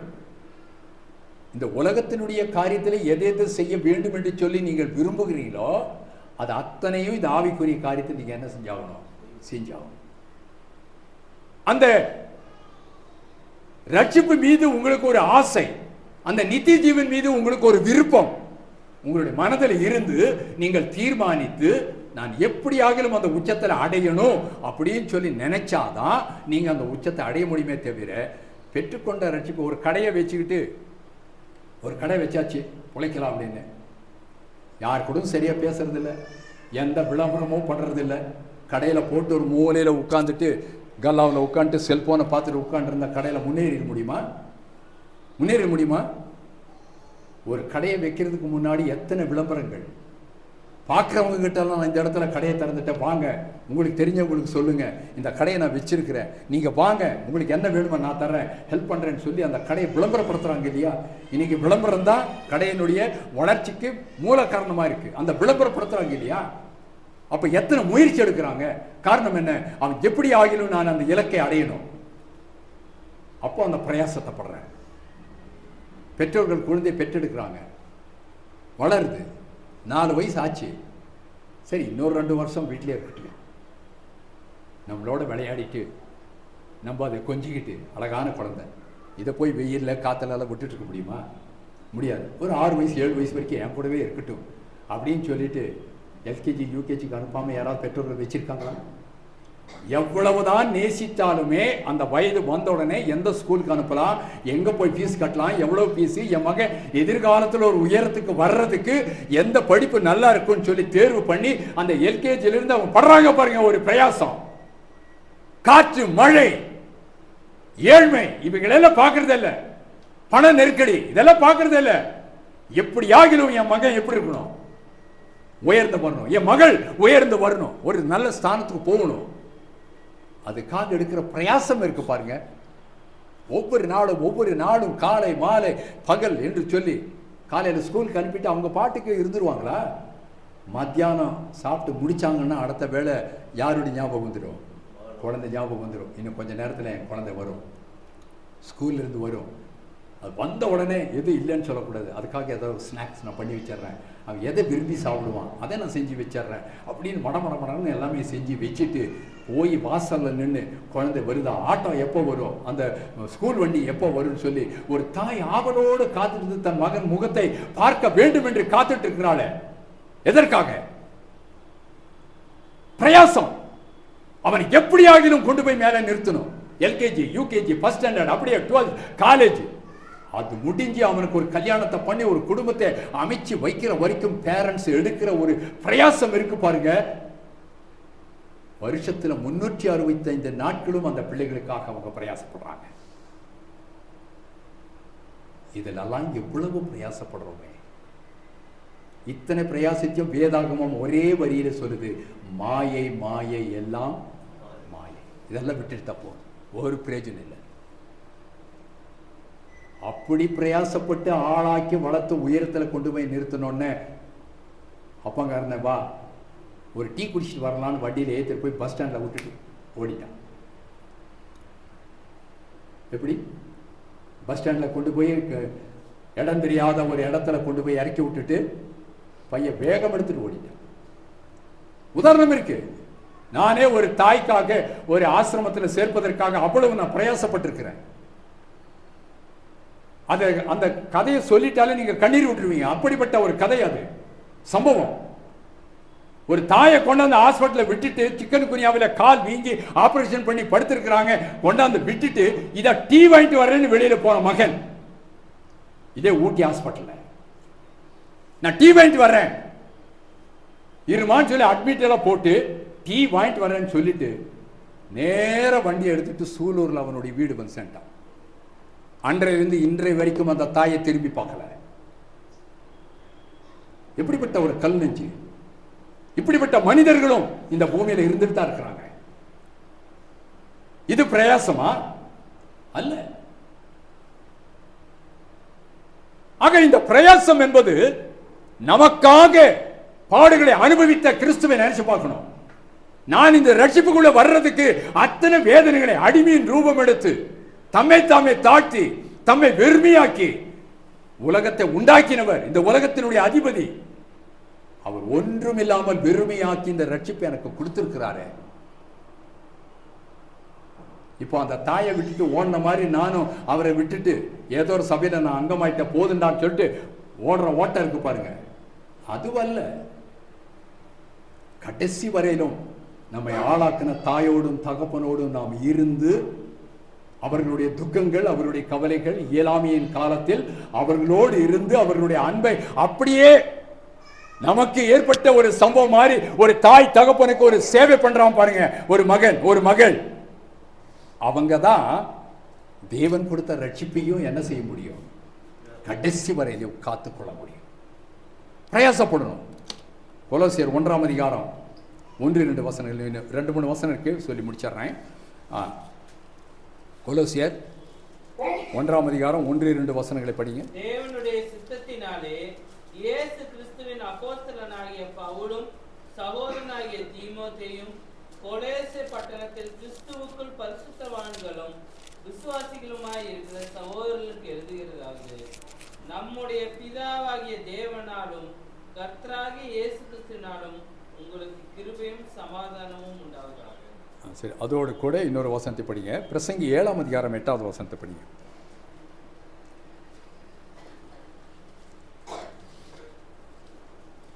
ஒரு காரியத்தின் துவக்கத்தை பார்க்கிலும் அதன் முடிவு நல்லது, பெருமையுள்ளவனை பார்க்கிலும் பொறுமையுள்ளவன் உத்தமன். ஒரு காரியத்தினுடைய துவக்கத்தை பார்க்கிலும் அதனுடைய முடிவு நல்லது.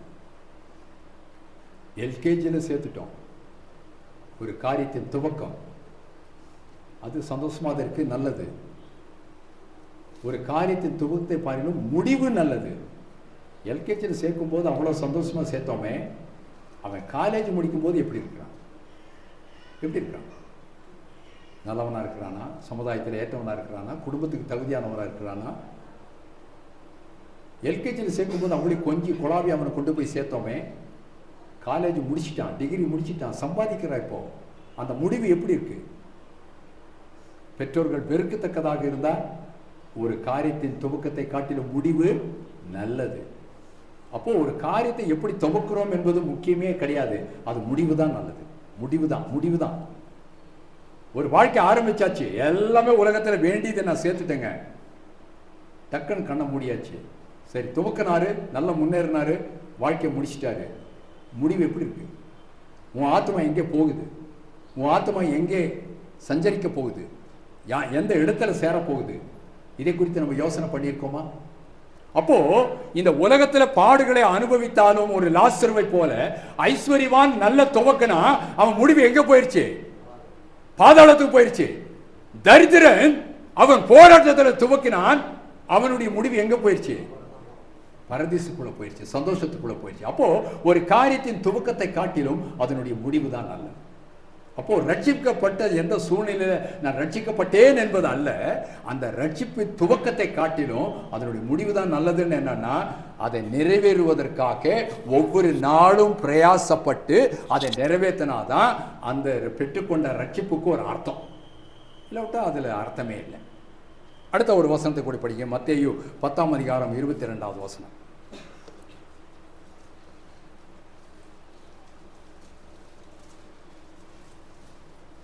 மத்தேயு 10:22.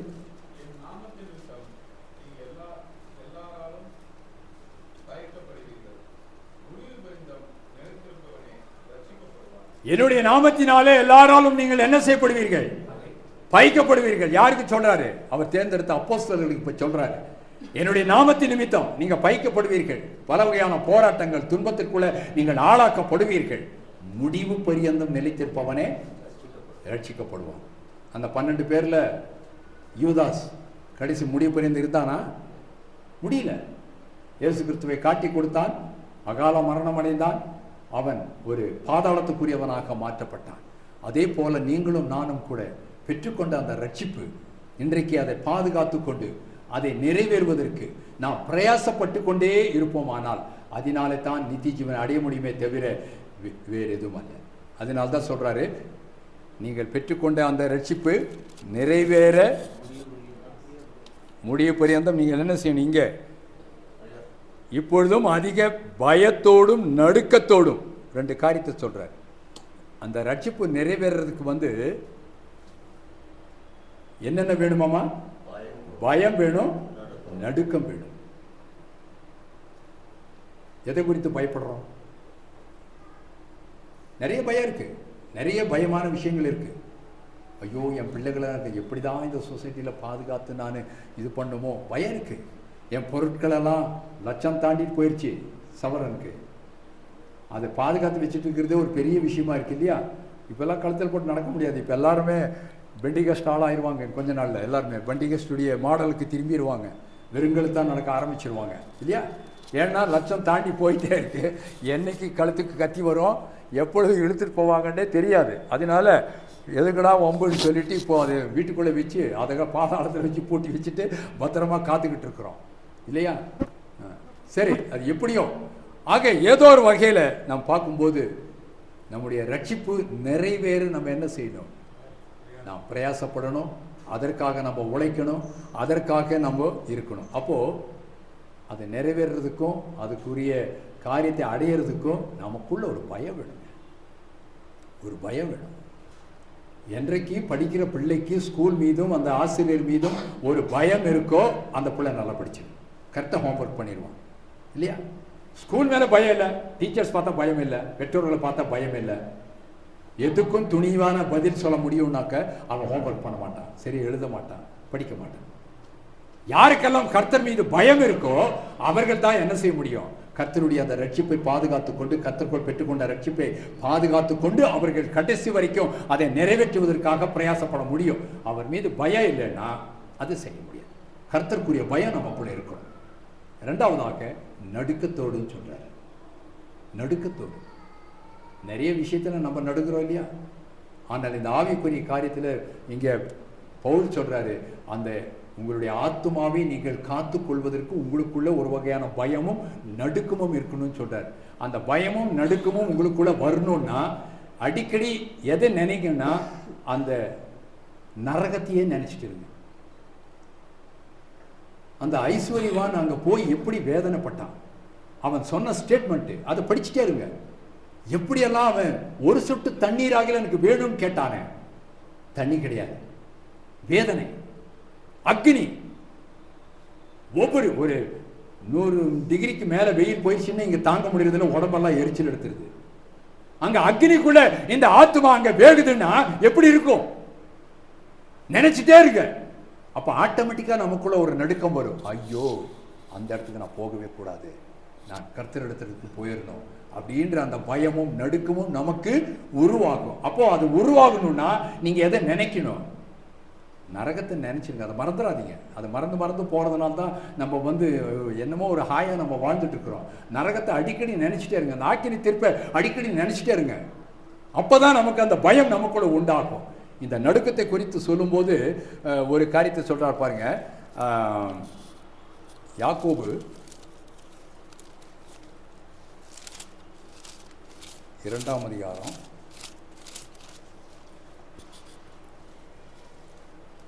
19வது வசனத்தை படிங்க. தேவன் ஒருவர் உண்டென்று விசுவாசிக்கிறாய், அப்படி செய்கிறது நல்லதுதான். விசுவாசிகள் விசுவாசித்து நடுங்குகின்றன. தேவன் ஒருவர் உண்டென்று நான் என்ன செய்கிறேன்? விசுவாசிக்கிறேன். இந்த உலகம் தேவனால உண்டாக்கப்பட்டது, விசுவாசிக்கிறேன். ரட்சிப்பு அந்த ஞானஸ்நானத்தை எடுத்துக்கொண்டால் பாவம் மன்னிக்கப்படும், விசுவாசிக்கிறேன். எல்லாமே எனக்கு விசுவாசம் இருக்கு. ஆனா அந்த விசுவாசத்திற்குரிய பயம், அந்த விசுவாசத்திற்குரிய நடுக்கம், அந்த விசுவாசத்தை நிறைவேற்றுதல், அந்த விசுவாசத்தை குறித்த அந்த பிரயாசம் எனக்குள்ள இருக்கானாக்க அது இல்லை. அதை குறித்து தான் யாக்கோபு சொல்றாரு, நீ தேவனை விசுவாசிக்கிற, நல்லதாப்பா, உன்னை காட்டிலும் நீ விசுவாசத்தோட அப்படியே நிக்கிற. ஆனா பிசாசு என்ன பண்றான்னா, விசுவாசித்து தேவனை அவன் என்ன செய்யறான்? நடுங்குறான். கர்த்தரை பார்த்தாலே பயப்படுறான், அவருடைய சத்தியத்தை சொன்னாலே பயப்படுறான். ஏன் நமக்கு பயம் வர மாட்டேங்குது? ஏன் அந்த நடுக்கம் வர மாட்டேங்குது? ஏன் அந்த அச்சம் நமக்குள்ள வர மாட்டேங்குது? ஏன்னா கர்த்தர் நல்லவர், அவர் ஆசீர்வதிக்கிறாரு, அவர் பாதுகாக்கிறாரு, அவர் என்னோடு இருக்கிறாரு. இதுவே நினைச்சு, இந்த வாக்குத்தத்தமான காரியங்களை நினைச்சு நம்முடைய மைண்ட் அப்படி ஃபில் பண்ணி வச்சுட்டு இருக்கிறோம். நெகட்டிவா கொஞ்சம் திங்க் பண்ணுங்க. கர்த்தர் எரிச்சல் உள்ள தேவன், அவர் கோபம் உள்ள தேவன், அவர் எந்த இடத்துலயும் என்னை தண்டிச்சிருவாரு, அவர் ஆக்கினி தீர்ப்புக்கு என்னை தள்ளிடுவாரு. இந்த சிந்தனை நமக்குள்ள வருதா? எந்த வீட்லயாவது ஒரு வசனத்தை, அப்படி ஒரு வசனத்தை நம்மால பார்க்க முடியுமா? எரிச்சல் உள்ள தேவன் சொல்லி வாசப்படியில போட்டு எங்கேயாவது மாட்டிருக்கோமா? யார் வீட்லயாவது இருக்கா? எந்த கிறிஸ்தவ வீட்டுக்கு போனாலும் அங்க இருக்கிற வசனம் என்னவாத இருக்கும்? வாக்குதத்தமான ஆசீர்வாதமான வசனமாக இருக்கு. அதனால நமக்கு இறுதியம் வந்து அப்படி பலிக்கு போயிடுச்சு. கொஞ்சமாவது யோசிக்கிற அளவுக்கு என் தேவன் எரிச்சல் உள்ள தேவன்,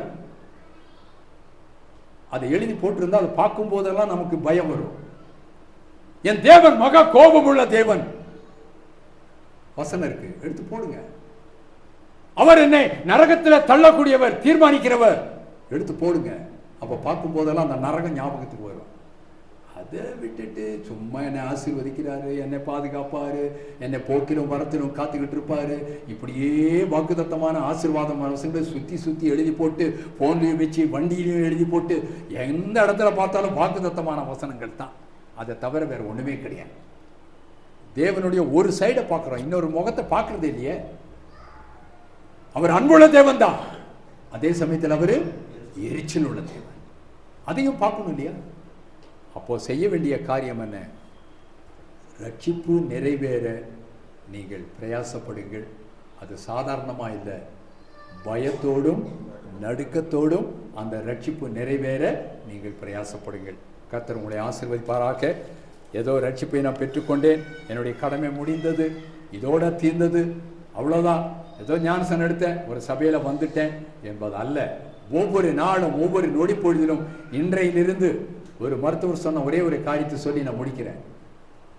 ஒருத்தர் வந்து எப்போ போனாலுமே வந்து இதை ஏற்கனவே உங்களுக்கு நான் சொல்லியிருக்கிறேன், அடிக்கடியாக ஒரு சின்ன உடம்புக்கு ஒரு வலி வந்துட்டா போதும், கொஞ்சம் ஒரு அப்படியே ஒரு இதாகிட்டா போதும், உடனே டாக்டர் போய், டாக்டர் எனக்கு மாத்திரை கொடுங்க, எனக்கு உடம்பு இங்கே வலிக்குது அங்கே வலிக்குது அப்படின்னு சொல்லி போய் டாக்டர்கிட்ட தொந்தரவு பண்ணிகிட்டே இருக்கிறாரு. என்னடா எப்போ பார்த்தாலும் இவன் மாத்திரையுமே நம்பிட்டு இருக்கிறான், மாத்திரை இல்லைன்னா இவன் வெளியிலே வாழ மாட்டான் போல தெரியுது, மாத்திரைக்கு அடிக்ட் ஆகிட்டு இருக்கிறானே அப்படின்னு சொல்லிட்டு ஒரு யோசனை பண்ணுறாரு. சரிப்பா, மாத்திரைலாம் எழுதிட்டேன், 3 வேளை மாத்திரை, இதை வந்து ஒரு 2 வாரத்துக்கு நீ சாப்பிட்டுக்கோ. ஆனால் ஒரு கண்டிஷன், இந்த மாத்திரை எடுத்து நீ காலையில் வாய்க்குள்ள போடுறதுக்கு முன்னாடி குரங்க மட்டும் நினைச்சிடாத. என்ன சொன்னாரு? குரங்க மட்டும் நினைச்சிடாதே அப்படின்ட்டார். நீ மாத்திரை எடுத்து வாய்க்குள்ள போடும்போது எதை நினைக்கக்கூடாது? குரங்க மட்டும் நினைச்சிடாத, மற்றபடி நீ எல்லாமே சாப்பிடு போவா, நீ என்ன நினச்சிட்டு மாத்திரை உள்ள போட்டுக்கோ அப்படின்னு சொல்லிட்டு அவனுக்கு கொடுத்து அனுப்பிட்டேன். இவன் வீட்டுக்கு போனான். வீட்டுக்கு போன உடனே மாத்திரை போடலான்னு மாத்திரை எடுத்து அப்படி உரிச்சு கையில் எடுத்து தண்ணியில் அப்படி எடுத்தோடனே எது தான் ஞாபகத்துக்கு வருது? டக்குன்னு குரங்கு தான் ஞாபகத்துக்கு வருது. இது இன்னைக்கு குடிக்க முடியாது, வச்சுட்டா மாத்திரையை. அடுத்த வேளை ராத்திரி வருது, ராத்திரி வந்துட்டு அந்த மாத்திரை எடுக்கிறான், குடிக்கிறான்னு முயற்சி எடுக்கிறான். அப்போ அந்த தண்ணி எடுத்த மாத்திரை எடுத்த உடனே எது தான் ஞாபகத்துக்கு வருது? இந்த குரங்கு தான் ஞாபகத்துக்கு வருது. இப்படியே ஆகி ஒரு வாரம் அவனால் மாத்திரை சாப்பிட முடியல. நேரம் மறுபடியும் டாக்டர்கிட்ட ஓடி வந்தான். டாக்டர், ஒரு மாத்திரை என்னால் குடிக்க முடியல. சரி, எப்படி இருக்கிற? நான் நல்லா இருக்கிறேன் டாக்டர். அப்போது இந்த மாத்திரை நீ குடிக்கக்கூடாதுன்றதுக்காக தான் நான் என்ன சொன்னேன்? குரங்க நினைக்க வேண்டாம்னு சொன்னேன். அதை உன் மைண்டில் போட்டு விட்டோன்னே இப்போ மாத்திரை சாப்பிட்றத விட்டுட்ட, நீ வந்து சரீரத்தில் எப்படி இருக்கு? இப்போ நல்லா இருக்கிற. எல்லாத்துக்கும் காரணம் உன் மனசு தான் அப்படின்னு போனார். அந்த மாதிரி நீங்கள் வீட்டுக்கு போனால் நரகத்தை மட்டும் மறந்துடாதீங்க, அந்த ஆக்கினி தீர்ப்பு மட்டும் மறந்துடாதீங்க. வேணும் எங்கேயாவது எழுதி வச்சுருங்க, கிச்சனில் அதில் இதில் எல்லாம் எழுதி வச்சுருங்க. அந்த நரகம் எப்படி இருக்கும், வேதனை எப்படி இருக்குன்றது எழுதி வச்சுட்டு அதை படிச்சுட்டே இருங்க. அப்போ ஆட்டோமேட்டிக்காக உங்களுக்கு பயமும் நடுக்கமும் நமக்குள்ளே ஆட்டோமேட்டிக்காக வந்துடும். கர்த்தர் உங்களை ஆசீர்வதிப்பாராக. பொறுமையோடு இவ்வளோ நேரம் கவனமாக கேட்டவங்க யாவரையும் கர்த்தர் தாமே ஆசீர்வதிப்பாராக.